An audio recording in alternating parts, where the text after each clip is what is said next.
नमस्कार। YouTube की online classes में आपका हार्दिक स्वागत है। हम सर्वनाम प्रकरण पर चर्चा कर रहे थे, जिसमें हमने सर्वनाम की परिभाषा, सर्वनाम शब्द और सर्वनाम के जो भेद थे उनके बारे में विस्तार से अध्ययन कर चुके थे। आज हम सर्वनाम से संबंधित कुछ विशेष तथ्य लेकर आपके सामने उपस्थित हुए हैं, जिसमें दो विशेष तथ्यों का हम यहाँ पर जिक्र करेंगे। इसमें पहला आप है और दूसरा यह और वह है। आप सर्वनाम शब्द का प्रयोग हम जब सर्वनाम के भेद पढ़ रहे थे उस समय 3 स्थानों पर कर चुके हैं, जिसमें मध्यम पुरुष, अन्य पुरुष और निजवाचक सर्वनाम थे, और वहाँ पर आपका जो प्रयोग है वो अलग अलग अर्थों में किया जा रहा था। आज हम एक बार इनको विशेष रूप से देख लेते हैं, क्योंकि जो प्रतियोगी परीक्षाएं हैं उसमें जब सर्वनाम से संबंधित प्रश्न पूछे जाते हैं तो उनमें यह वह और आपके ही अधिकतर क्वेश्चन होते हैं, क्योंकि जो अन्य सर्वनाम हैं उनका प्रयोग केवल एक स्थान पर ही किया जाता है और उसके ज़्यादातर क्वेश्चन बनने की संभावनाएं नहीं है। तो यहाँ पर देखते हैं, तो आप सर्वनाम का जो सबसे पहला प्रयोग होता है वो होता है मध्यम पुरुषवाचक सर्वनाम में।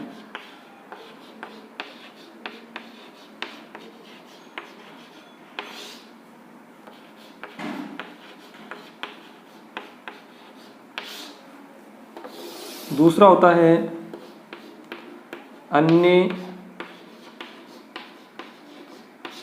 पुरुषवाचक सर्वनाम।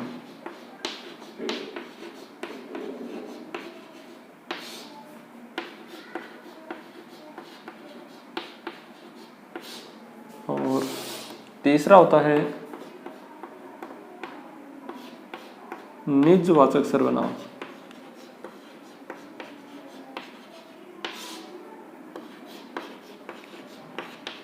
आप सर्वनाम है वो 3 जगह प्रयुक्त हो रहा है। पहला मध्यम पुरुष में हो रहा है, दूसरा अन्य पुरुष में हो रहा है और तीसरा निजवाचक में हो रहा है। जब हम आप सर्वनाम का प्रयोग मध्यम पुरुष में करते हैं तो आदर देने के भाव में किया जाता है।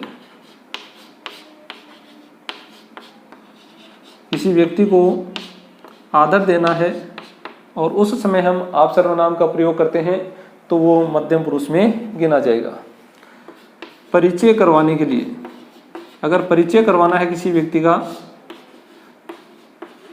और उस समय आपका प्रयोग किया जाता है तो वो अन्य पुरुष सर्वनाम में आता है, परिचय करवाने के लिए।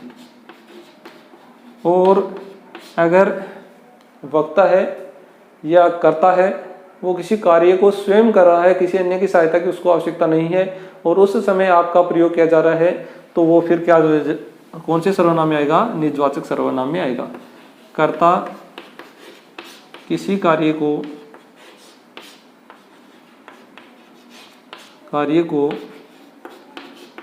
स्वयं कर रहा है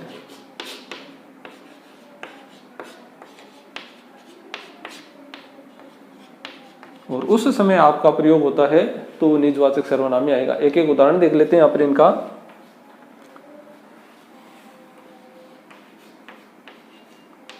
आप स्कूल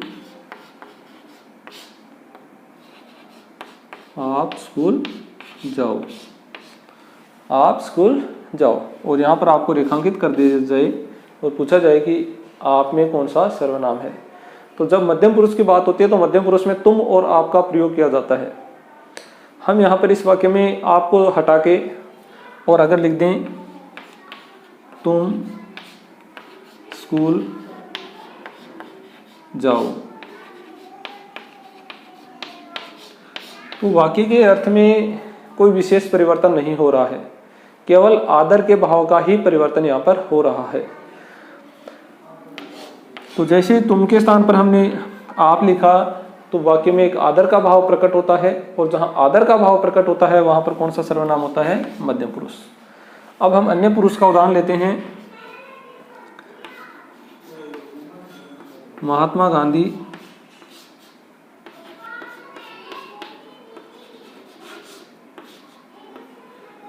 अहिंसा के पुजारी थे। अहिंसा के पुजारी थे। थे। आप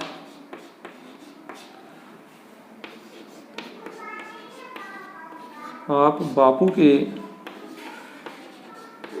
नाम से विख्यात थे।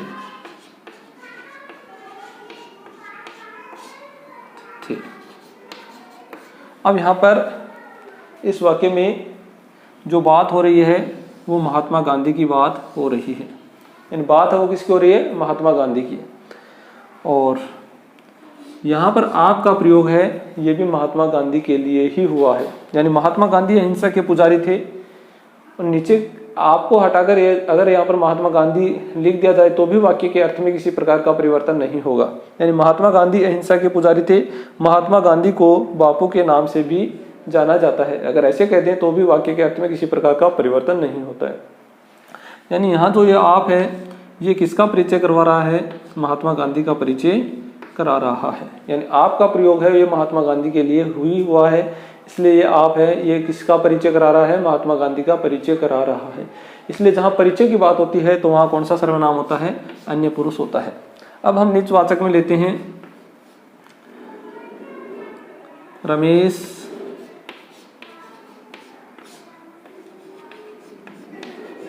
आप ही घर चला जाएगा।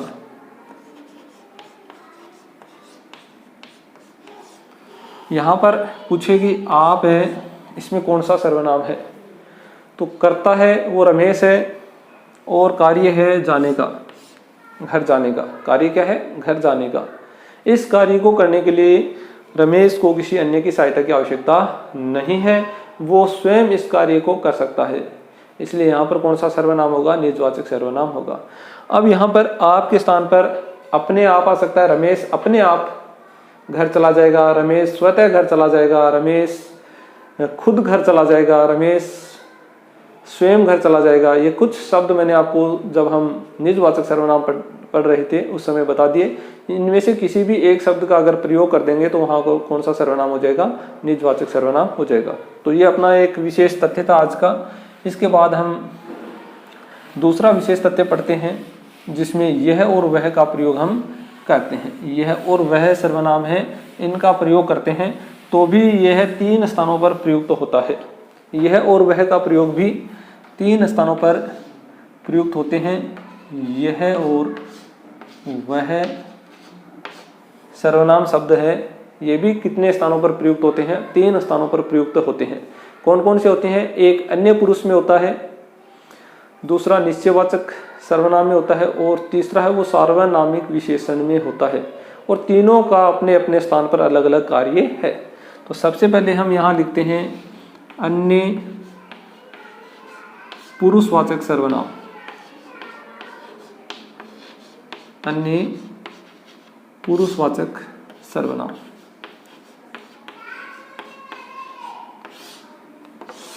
दूसरा लिखते हैं निश्चयवाचक सर्वनाम।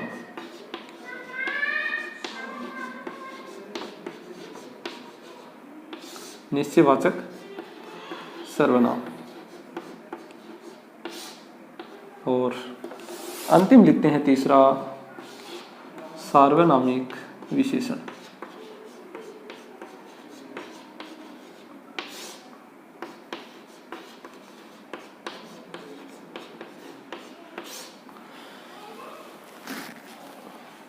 अन्य पुरुष में यह और वह का जब हम प्रयोग करेंगे तो वो किसी व्यक्ति के लिए करेंगे। तो यहाँ लिख देते हैं व्यक्ति के लिए प्रयुक्त।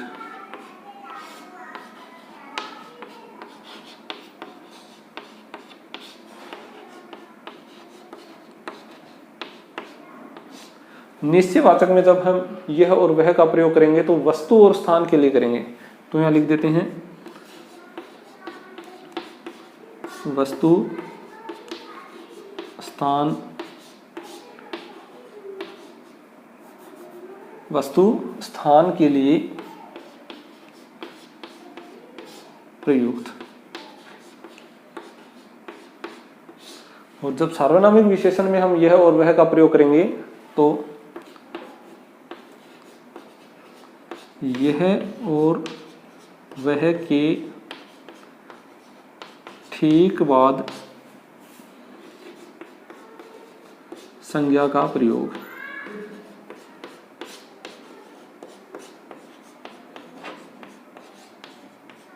यह और वह के ठीक बाद किसका प्रयोग करना पड़ेगा? संज्ञा का प्रयोग करना पड़ेगा। अब इनके उदाहरण देखते हैं।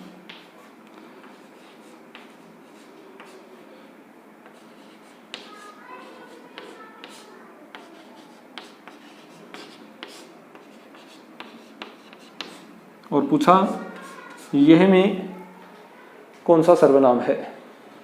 तो वाक्य को पढ़ेंगे, यह मेरा कार्य है, यानी कार्य है, काम करना है, कि यह जो काम है वो किसका है? मेरा है। यानी व्यक्ति के बारे में बात हो रही है। किसके बारे में बात हो रही है? व्यक्ति के बारे में। तो जहां यह और वह का प्रयोग किसी व्यक्ति के लिए हो रहा है तो वहां पर कौन सा सर्वनाम होगा? अन्य पुरुष सर्वनाम होगा। तो यह में जो सर्वनाम है वो है अन्य पुरुष।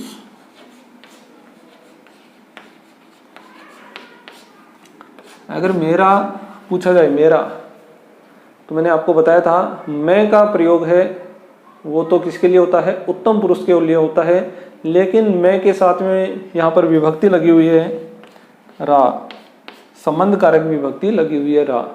और जहाँ भी संबंध कारक पुरुषवाचक सर्वनाम के साथ अगर संबंध वाचक विभक्ति लगा दी जाए, संबंध कारक विभक्ति लगा दी जाए, तो वहाँ पर फिर सर्वनाम का कौन सा भेद हो जाएगा? संबंधवाचक सर्वनाम हो जाएगा। तो अगर मेरा में पूछे जाए कि इसमें कौन सा सर्वनाम है, तो यहाँ पर है संबंधवाचक सर्वनाम। तो एक ही वाक्य में 2 से 3 सर्वनाम हो सकते हैं। हमसे जो पूछा जाए, हमसे जिस सर्वनाम को रेखांकित करके पूछा जाए कि इसमें कौन सा सर्वनाम है, हमें उसी के बारे में बताना है। अगर रेखांकित करके नहीं दिया है तो फिर वाक्य में जितने भी सर्वनाम है उन सभी का परिचय हम देंगे। अब यहाँ पर देंगे निश्चयवाचक सर्वनाम में। इसका उदाहरण देखते हैं। यह हमारा घर है। यह हमारा घर है। अब बात है वो किसकी हो रही है? घर की बात हो रही है। बात है वो किसकी हो रही है? घर की, यानी वस्तु और स्थान की बात हो रही है। वस्तु और स्थान की बात हो रही है, यानी यह और वह का प्रयोग हो रहा है। और इसके साथ में व्यक्ति की बात न होकर किसकी बात हो रही है? वस्तु और स्थान की बातें हो रही है।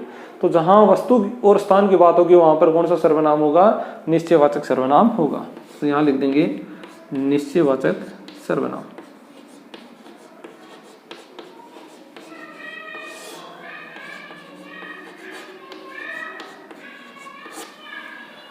अब अपना अंतिम बचता है सार्वनामिक विशेषण।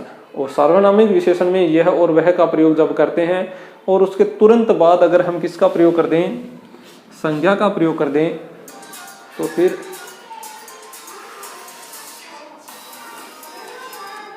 तो फिर है वो कौन सा सर्वनाम हो जाएगा? आपका सर्वनाम न रहकर क्या बन जाएगा? सार्वनामिक विशेषण बन जाएगा। इसका उदाहरण लेते हैं। यह घर मेरा है। यहां पूछा यह क्या है?